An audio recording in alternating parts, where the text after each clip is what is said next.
ദേവരമഠം നാരായണൻ ഒരു പിടി മണ്ണിന് ഒരു ചാക്ക് പൊന്ന് പകരം തരാമെന്ന് പറഞ്ഞാലും വിൽക്കില്ല ഞങ്ങൾ. അത് വാശി.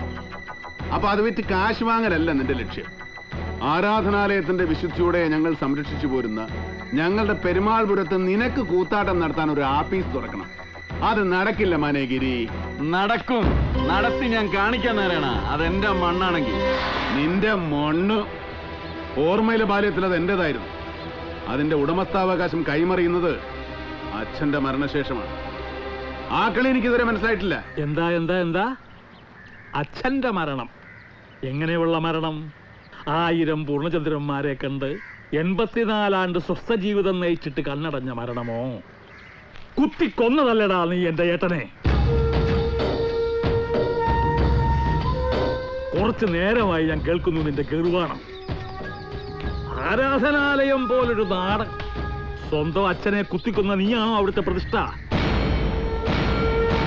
മൂപ്പിൽ കുഞ്ഞമ്പു എന്ന ഞാൻ ചോരയും നീരും വറ്റിച്ചും കേസും കൂട്ടവും നടത്തിയും വാക്കിനിടവില്ലാത്തടത്ത് കയ്യൂക്ക് കാട്ടിയും തന്നെ സമ്പാദിച്ചതാടാ ഇന്നീ കാണുന്നതൊക്കെ.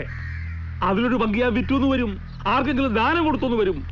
അതിന് തട നിൽക്കാൻ നീ വളർന്നിട്ടില്ലടാ ചെക്ക. ഏട്ടന്റെ മോൻ, എന്റെ കൂടെ പിറന്നവന്റെ അന്തകനാണ് നീ. നിന്റെ തല കണ്ടപ്പോ തുടങ്ങിയതാ എന്റെ രാമൻകുട്ടിയേട്ടന്റെ ദുർദശ. അല്ലെങ്കിൽ നിന്റെ തള്ളാന്ന് പറയുന്ന ചത്തുപോയ ആ തേവിടിച്ചിക്ക് പുടവ് കൊടുത്ത. മിണ്ടിപ്പോരുത് എന്റെ അമ്മയെ കുറിച്ച്. ആ അമ്മയ്ക്ക് വേണ്ടി അവരുടെ കണ്ണീര് കണ്ട് നെഞ്ചു കലങ്ങിയാണ് 13-ാം വയസ്സിൽ ഞാൻ കൊലയാളിയായത്.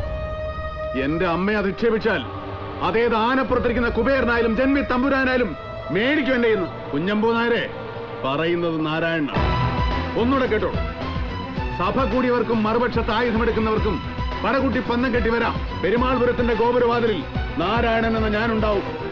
എന്നെ വീഴ്ത്തിയിട്ട് നല്ല തന്തയ്ക്ക് പറഞ്ഞ എത്ര പേരാ മണ്ണിൽ ചവിട്ടുമെന്ന് കാണാം. മാറാം.